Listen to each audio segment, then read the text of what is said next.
नमस्कार, स्वागत है आपका एनबी न्यूज नेशनल में। मैं हूं आपके साथ रुचिका रावत और आप देख रहे हैं अपनू उत्तराखंड।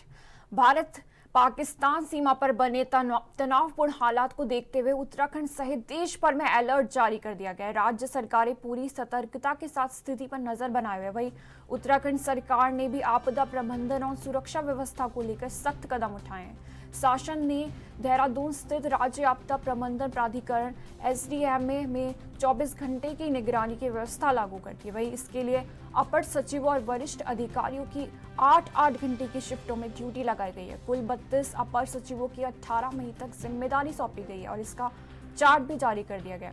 इसके अलावा सभी अधिकारियों और कर्मचारियों की छुट्टियां भी रद्द कर दी गई है। मुख्यमंत्री धामी ने 7 मई को अपने आवास पर हाई लेवल बैठक कर सुरक्षा और आपदा प्रबंधन से जुड़े तमाम निर्देश जारी किए। वहीं उन्होंने राज्य के सभी संवेदनशील और प्रमुख स्थलों पर सुरक्षा बढ़ाने को कहा है ताकि किसी भी आपात स्थिति से निपटने में कोई चूक ना हो।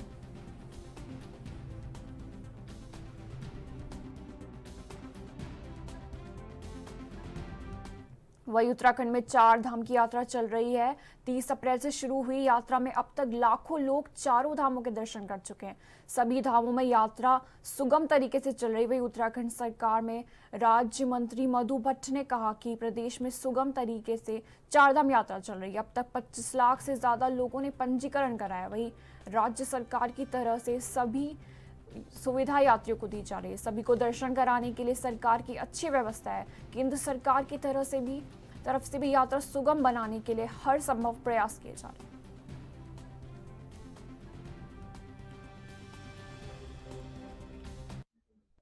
देखिए, चार धाम यात्रा पर क्योंकि लाखों श्रद्धालु यहाँ पर उत्तराखंड में आ रहे हैं, जिस प्रकार से पंजीकरण जो लगभग 25 लाख से ऊपर के जो श्रद्धालु हैं उनका पंजीकरण के साथ साथ उनके दर्शन भी हो रहे हैं और यहाँ पर किसी भी प्रकार की कोई दिक्कत नहीं आने वाली है, क्योंकि देखिए हर प्रकार की व्यवस्था माननीय मुख्यमंत्री श्री पुष्कर सिंह धामी जी लगातार शासन प्रशासन की ओर से और वहाँ पे जो श्रद्धालु आ रहे हैं उनको दर्शनों की जो व्यवस्था है उनके सुगमता के साथ उनके दर्शन भी हो रहे हैं, तो किसी भी प्रकार की कोई दिक्कत नहीं आने वाली है।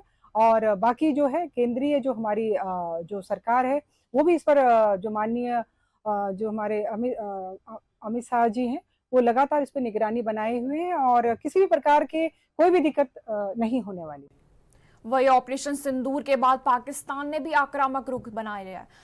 बॉर्डर पर सीज फायर का उल्लंघन किया गया और अब स्थानीय लोगों को भी पाकिस्तान ने टारगेट कर क्षति पहुंचानी शुरू कर दी। ऐसे में आम जनमानस के मन में एक बार फिर यह उबाल आ रहा है कि पाकिस्तान को कुछ कड़ा संदेश दिया जाए। सेना में अधिकारी रहे कर्नल अजय कोठियाल का मानना है कि हमारी सेना ने इस बार टारगेट के हिट करते हुए कड़ा संदेश तो दिया है, लेकिन आगे भी अगर पाकिस्तान अपनी हरकतों से बाज नहीं आता तो सिंदूर 2, सिंदूर 3 और यहां तक कि पाकिस्तान को मिटाने की ताकत भी भारतीय सैनिकों में है।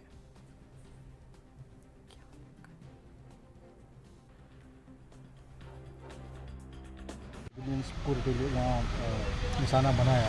आप मानते हैं कि एक बार फिर सिंदूर 2 की आवश्यकता महसूस हो रही है?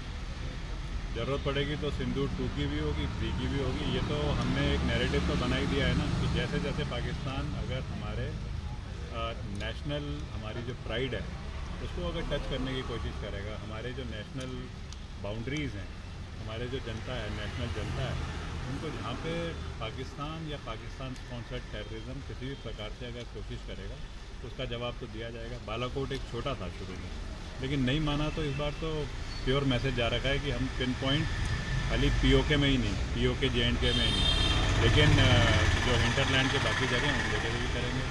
अगर इसकी एक परिभाषा तो लिखी दी है तो ये तो हमेशा चलते रहेगा अगर वो करेगा तो। वही केदारनाथ यात्रा मार्ग पर घोड़े खच्चरों के परिचालन पर फिलहाल पूरी तरह से रोक लगाई गई है। घोड़े खच्चरों में इक्वाइन इन्फ्लुएंजा के लक्षण दिखाई दे रहे हैं। वहीं कुछ पशुओं की मृत्यु होने के बाद जिला प्रशासन ने तत्काल कार्रवाई करते हुए घोड़े खच्चरों के परिचालन पर पूरी तरह से रोक लगा दी है।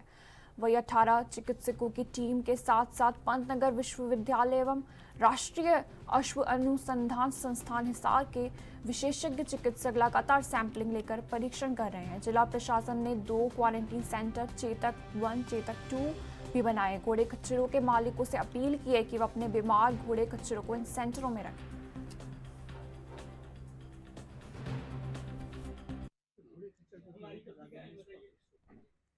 देखिए, यात्रा के दौरान जिस तरीके से अभी पता चला है कि हमारे घोड़े खच्चर कमज़ोर हैं या बीमार हैं किसी तरीके से, तो उनका इलाज हो रहा है। डॉक्टर वहाँ पहुँच चुके हैं, उनका उपचार किया जा रहा है और तमाम क्वारंटीन करने का भी उनको वहाँ पर रखा गया है, 2 जगह स्थान बनाए गए हैं। और दूसरी तरफ मैं अगर ये बात करूँ कि घोड़े खच्चर जाने के लिए या माल के लिए या हमारी जो यात्रा या श्रद्धालुओं को ले जाने के लिए उनको इस्तेमाल किया जाता है, तो मुझे लगता है कि उनको रेस्ट देना भी ज़रूरी है, क्योंकि अगर जो कमज़ोर हैं उनको शायद अगर यात्रा में ना लगाया जाए तो मुझे लगता है कि बेहतर होगा। जो शासन ने निर्देश दिया है कि कमज़ोर या बीमार घोड़े खच्चरों को यात्रा के दौरान ना लगाया जाए, तो वो बेहतर है और वो उन्हें भी समझना चाहिए जिनके वो जानवर हैं, जिनके जो लोग काम कर रहे हैं, तो मुझे लगता है कि आराम सभी को चाहिए। तो चाहे जानवर हो या इंसान हो, यात्रा के दौरान भी उनको आराम की आवश्यकता है।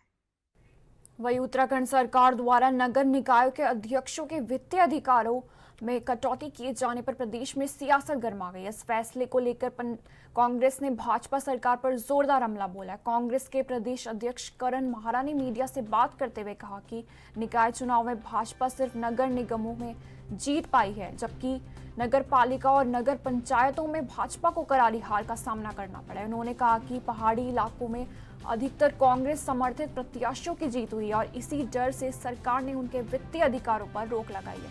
करण माहरा ने भाजपा सरकार को आड़े हाथों लेते हुए कहा कि सरकार एक खिसियाई बिल्ली की तरह बर्ताव करे और लोकतंत्र की मूल भावना के खिलाफ काम करे। कांग्रेस ने इस फैसले को जनमत का अपमान बताया, वही सरकार से तुरंत इसे वापस लेने की मांग।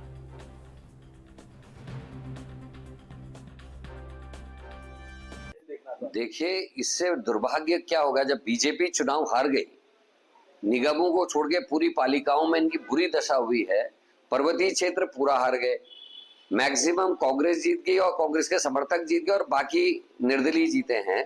तो बीजेपी के और समझ में नहीं आया, उनको ये पता है कि जो उनसे संबंधित लोग हैं उनका संरक्षण तो उनके सीईओ या उनके अधिकारी भी करेंगे, लेकिन जो विपक्ष के या निर्दलीय लोग जीते हैं उनको पंगु बनाने के लिए इन्होंने वित्तीय अधिकार छीन लिए। और ये पहली बार हो, आज तक हमने देखा ब्लॉक प्रमुख को चेक साइन करने का अधिकार था, नगर पालिका के नगर निगम के जो चेयरमैन थे उनको चेक साइन करने का अधिकार था, लेकिन सरकार अपनी खींच बिटा रही है और इसलिए इस तरह की कार्रवाई करी। इसका औचित्य क्या है? जो अधिकार उनको दिए गए थे आज तक उनको छीनने का औचित्य क्या है? औचित्य ये है कि खिसियानी बिल्ली खंबा नोचे और किसी भी इनके प्रकरण लोगों को तंग करने की नीयत जो है धामी सरकार की। वही ऑपरेशन सिंदूर के बाद भारत पाकिस्तान के बीच तनावपूर्ण स्थिति बनी हुई है। इसी बीच उत्तराखंड की चारधाम यात्रा भी सुचारू है, जिसमें बड़ी संख्या में यात्री उत्तराखंड का रुख करते हैं। यात्रियों की सुरक्षा के दृष्टिगत उत्तराखंड पुलिस विभाग अलर्ट मोड पर है। IG law and order Nilesh Anand Bharne ने बताया कि यात्रियों की सुरक्षा के लिए बड़ी संख्या में पुलिस बल की तैनाती गई है। साथ ही बैरिकेड लगाकर लगातार चेकिंग अभियान भी चलाया जा रहा है। चारधाम यात्रा जो है उत्तराखंड पुलिस के लिए बेहद संवेदनशील है। हम लगातार जो है इस पे पूरी सुरक्षा को लेकर बेहद गंभीर है, जिसमें हमारे अब तक के जो है 6000 पुलिसकर्मी जो है इसमें तैनात किए गए हैं। इसके अलावा विभिन्न शाखा इकाई की टीमें भी लगी हुई है, जैसे कि हमारी ATS की टीम है और अन्य जो है BDS टीम है, जो सुरक्षा को लेकर जो है वो जगह जगह जो है वो चेकिंग और चेक पोस्ट नाके तैनात किए गए। इसके अलावा जो है हमारे 1500 से ज़्यादा CCTV कैमरे और 13 के करीब ड्रोन्स भी लगे हुए हैं। होटल, ढाबे, बस स्टैंड, रेलवे स्टेशन जगह जगह पे लगातार चेकिंग जारी है। सभी ज़िलों को अलर्ट मोड पे रखा गया है। केंद्र से भी जो हमने MHA से कुछ पैरामिलिट्री फोर्स की मांग की थी, जिस पे उत्तराखंड को अब तक 15 कंपनी पैरामिलिट्री फोर्स की मिली हुई है। बॉर्डर पे भी हम लोग पूरी तरह जो है वो अलर्ट है। सभी ज़िलों के साथ लगातार समन्वय और जो है उनको निर्देश जारी किए जा रहे हैं कि वो जो है अपने यहाँ ज़िलों में जो भी इम्पोर्टेंट जगह है वहाँ पर। वही आईजी कुमाऊं रिधिम अग्रवाल ने अपने प्रस्तावित दौरे के तहत मुरादाबाद रोड स्थित SP कार्यालय के थानों के पुलिस कर्मियों के साथ समीक्षा बैठक की। बैठक में आईजी ने महिला अपराध, साइबर सेल समेत जघन्य अपराधों व ड्रग्स को लेकर पुलिस अधिकारियों के साथ समीक्षा की। उन्होंने बताया कि हम निरंतर देख रहे हैं कि बच्चों, पुरुष व महिलाओं की गुमशुदगी की शिकायतें आ रही हैं, जो मानव तस्करी की संभावनाओं को दर्शाता है। अगर हम निरंतर प्रयास करें और कहीं भी मानव तस्करी की सूचना मिले तो हम उसको वहीं पर रोक सकें।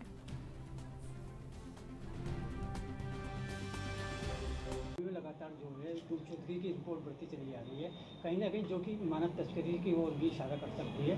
जो राष्ट्रीय अंतर्राष्ट्रीय सीमाओं से हमारा प्रदेश जुड़ा हुआ है, इसको किस तरीके से देखें? देखिए, बात आपकी बिल्कुल सही है। हम लोग निरंतर देख रहे हैं गुमशुदगी की कंप्लेंट्स आ रही हैं, सिर्फ बच्चों में नहीं, महिलाओं में नहीं, पुरुषों की भी आ रही है। अब वो मानव तस्करी तक की संभावना को दर्शाता है।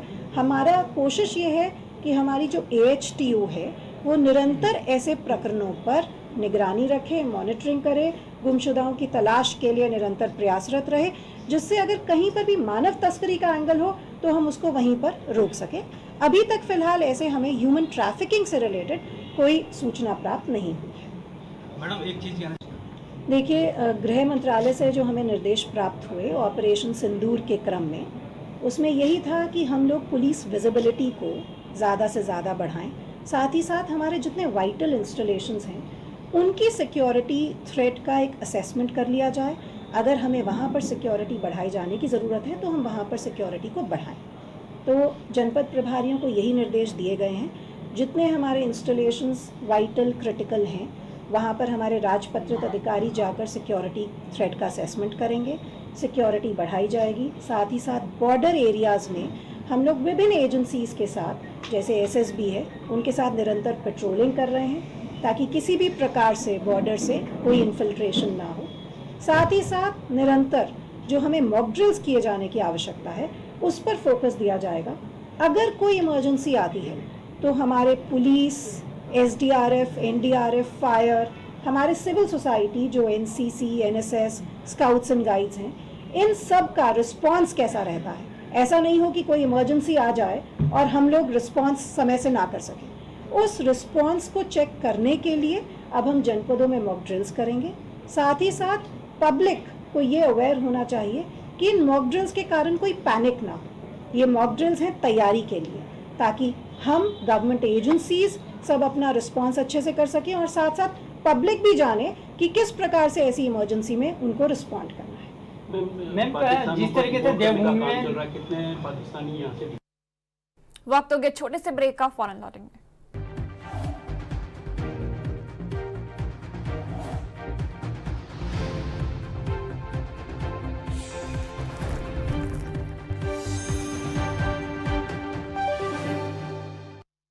ब्रेक के बाद स्वागत है आपका। वही मौसम विभाग ने उत्तराखंड में मौसम के लिए ताजा अपडेट जारी किया है, जिसको लेकर मौसम विज्ञान केंद्र देहरादून के निदेशक डॉक्टर विक्रम सिंह ने बताया कि प्रदेश में मौसम में हल्की से मध्यम बारिश व तेज हवाओं का दौर अभी भी जारी रहेगा, जिसमें 11 मई तक प्रदेश के 5 जिलों उत्तरकाशी, चमोली, रुद्रप्रयाग, पिथौरागढ़ व बागेश्वर समेत अन्य जिलों में भी हल्की से मध्यम बारिश व तेज हवाएं देखने को मिल सकती है, जिसको लेकर येलो अलर्ट भी जारी किया गया।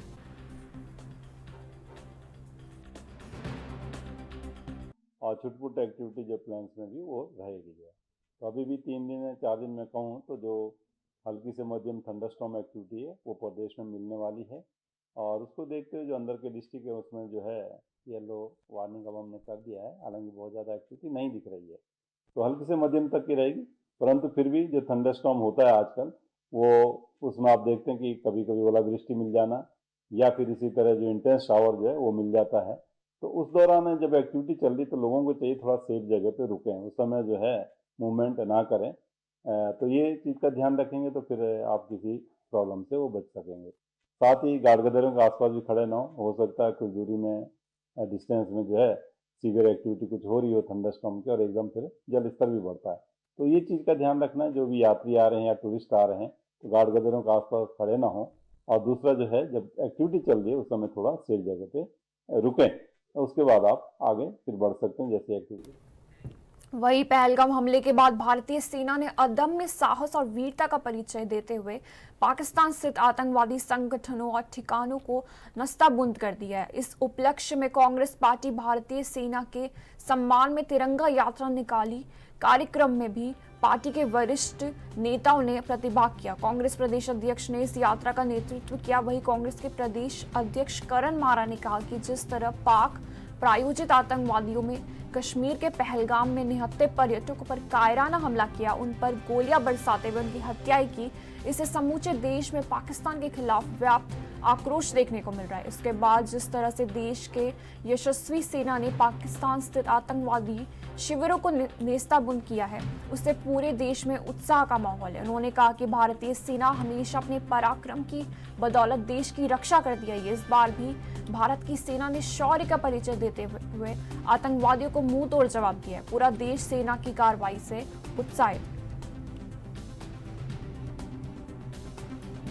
यात्रा निकाली गई है भारतीय सेना के सम्मान में, यह यात्रा थी, क्या कुछ कहना चाहिए? देखिए, कांग्रेस के शीर्ष नेतृत्व ने, आदरणीय खड़गे जी और राहुल गांधी जी ने पहले दिन से कहा कि काराना हरकत है। आतंकवाद और जो हमारे राष्ट्र ऐसे हैं जो हमारे दुश्मन हैं, उनके खिलाफ हम एक हैं, पूरा हिंदुस्तान एक है। और जिस अदम्य साहस को दिखाते हुए भारत की सेना ने पाकिस्तान में घुसकर आतंकवादी ठिकानों को ख़त्म किया, कई आतंकवादियों को मारने का काम किया। और जब पाकिस्तान ने काराना हरकत करी, उसके बाद दोबारा हरकत करते हमारे सिविलियंस को टारगेट किया और उन्होंने अपने ड्रोन्स भेजे अटैक करने के लिए, उन्होंने अपने लड़ाकू विमान भेजे, उन्होंने मिसाइल्स दागे। उन सबको हमारे एयर डिफेंस सिस्टम ने, फौज ने ख़त्म करने का काम किया। और इस अदम साहस और बहादुरी को देखते हुए राहुल गांधी जी ने कल आह्वान किया कि पूरे राष्ट्र में जितने भी राज्य हैं उनकी कैपिटल में कांग्रेस जन जो है तिरंगा यात्रा निकालेंगे सैनिकों के सम्मान में। और जो 5-6 शहीद हमारे सैनिक हुए हैं उनकी श्रद्धांजलि दी जाएगी। और भारत माता की जय, हिंदुस्तान की फौज अमर रहे, हिंदू मुस्लिम सिख ईसाई हम सब हैं भाई भाई, इस नारे के साथ तिरंगा यात्रा पूरे शहर में आज निकाली गई।